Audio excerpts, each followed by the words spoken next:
ça se passe maintenant. Les dirigeants mondiaux détournent le regard de Donald Trump et ils le font en public. L'homme qui se vantait de construire des murs voit maintenant ses alliés mondiaux se désagréger. Alors que Trump affirme être prêt à partir en guerre contre l'Iran, des nations clés l'ignorent, l'Arabie saoudite, les Émirats arabes unis et même le Canada, il trace une ligne. Mais pourquoi? Que se passe-t-il vraiment ici? Et surtout, pourquoi cela devrait-il vous intéresser? Vous vous demandez peut-être pourquoi des pays comme l'Arabie saoudite tournent-ils le dos à un homme qu'ils soutenaient autrefois? Pourquoi le Canada, autrefois le plus proche allié des États-Unis, dit-il « ça suffit » et se tourne vers la Chine? Restez avec nous, car ce qui se passe ensuite pourrait changer le monde tel que nous le connaissons. Ce qui se passe actuellement n'est pas simplement une rupture d'alliance, c'est un changement historique dans les relations mondiales. Le monde est en train de tourner et les actions de Trump ne font qu'accélérer cette transition. Regardez comment des pays comme l'Arabie saoudite et les Émirats arabes unis, qui ont longtemps soutenu les États-Unis, refusent maintenant de collaborer. Cela pourrait paraître étrange, mais cela reflète un mouvement beaucoup plus large. La même chose s'est produite dans le passé. Rappelez-vous de l'époque où des nations autour de l'URSS ont choisi de s'en écarter quand l'influence soviétique est devenue trop instable. Ce phénomène de désengagement se répète aujourd'hui avec les États-Unis, mais d'une manière plus surprenante. Ce n'est plus seulement une question de politique étrangère, mais de réalité géopolitique. Le monde n'est plus uni sous le drapeau des États-Unis. Un nouveau jeu a commencé. Mais pourquoi ce retournement? Pourquoi ces pays prennent-ils leur distance avec Trump? Est-ce que cela marque le début d'une nouvelle ère pour les relations internationales? Et plus important encore, qu'est-ce que cela signifie pour vous? Donald Trump a déclaré qu'il enverrait une armada pour attaquer l'Iran. Il parle de frappes rapides et propres. Mais pendant ce temps, des alliés historiques comme l'Arabie saoudite et les Émirats arabes unis viennent de dire non. Ils ont fait une déclaration choquante. Si vous attaquez l'Iran, nous ne vous laisserons pas utiliser notre espace aérien. Qu'est-ce que cela signifie vraiment? Trump, qui a pourtant soutenu ces nations pendant des années, se retrouve désormais isolé sur la scène mondiale. Ce n'est pas juste une question de politique étrangère, c'est une révision fondamentale des alliances internationales. Et pendant ce temps, Venezuela dit à Trump « On ne veut pas être vos marionnettes ». Delcy Rodriguez, la présidente par intérim, refuse les ordres de Washington, affirmant que Venezuela doit se gouverner seule. Mais regardez ce qui se cache derrière tout cela. Ce que Trump ignore, c'est que ces nations prennent leur distance parce qu'elles comprennent un fait essentiel. Les intérêts globaux ne tournent plus autour des États-Unis. Et cela change tout.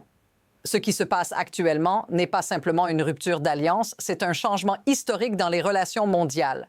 Le monde est en train de tourner et les actions de Trump ne font qu'accélérer cette transition.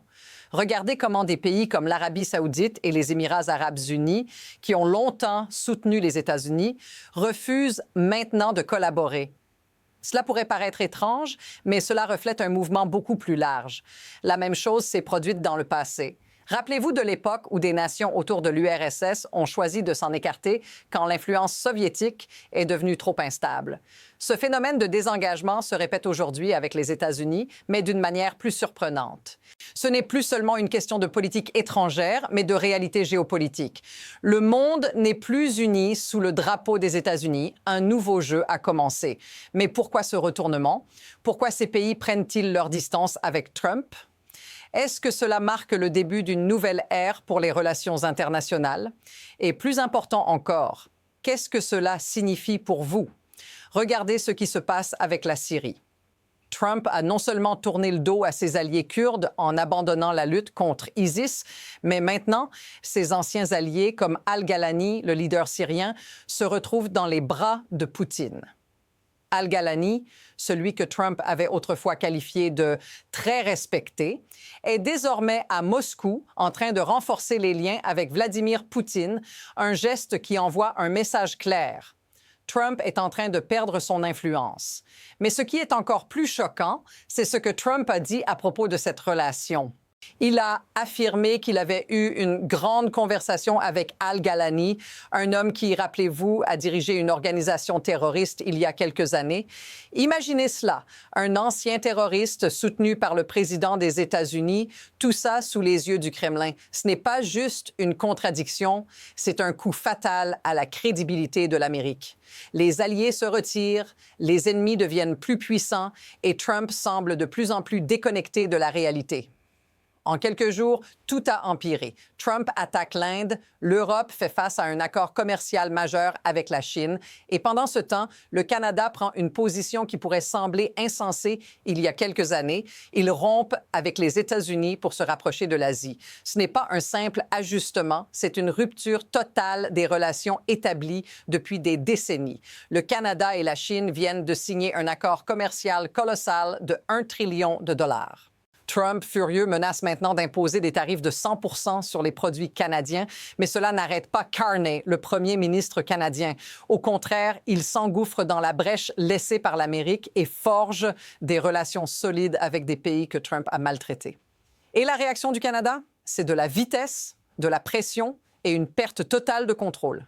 Cela ne s'arrête pas là. L'attaque de Trump contre la Corée du Sud fait tout éclater, mais le Canada, une fois de plus, se positionne. Il force des relations plus fortes avec la Corée du Sud, attire les fabricants automobiles sud-coréens et renforce même la défense militaire avec l'aide des Sud-Coréens.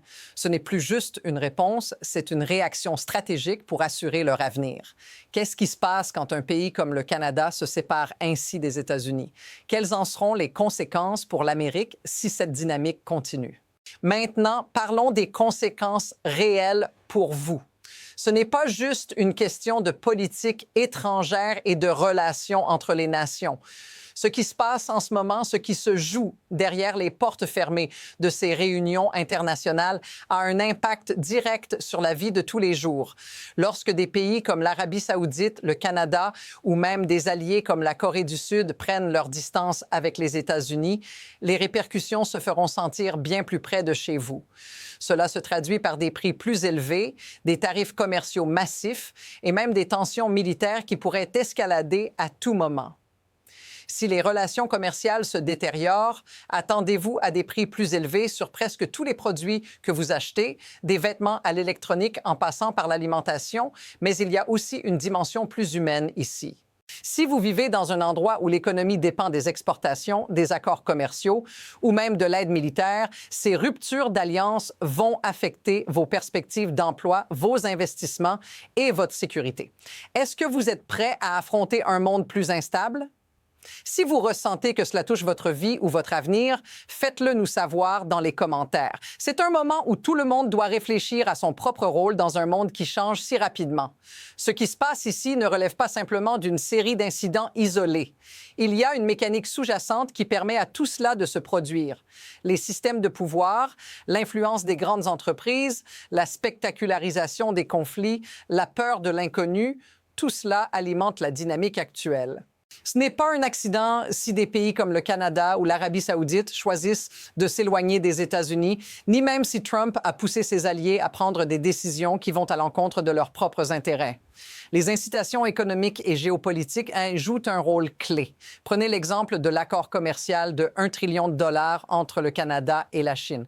Ce n'est pas juste une question de commerce, c'est un changement stratégique de posture alimenté par la recherche de nouveaux partenaires commerciaux fiables.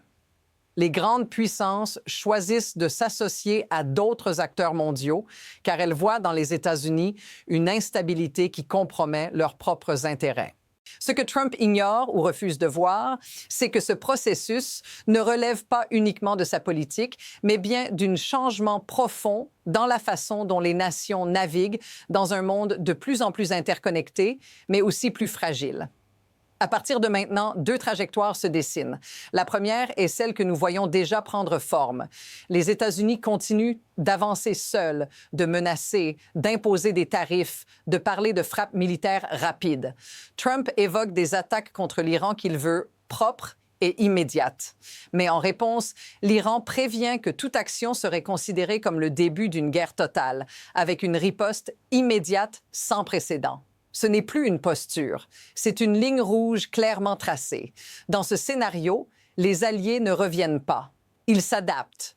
L'Europe renforce ses liens avec l'Inde. Le Canada consolide ses partenariats en Asie.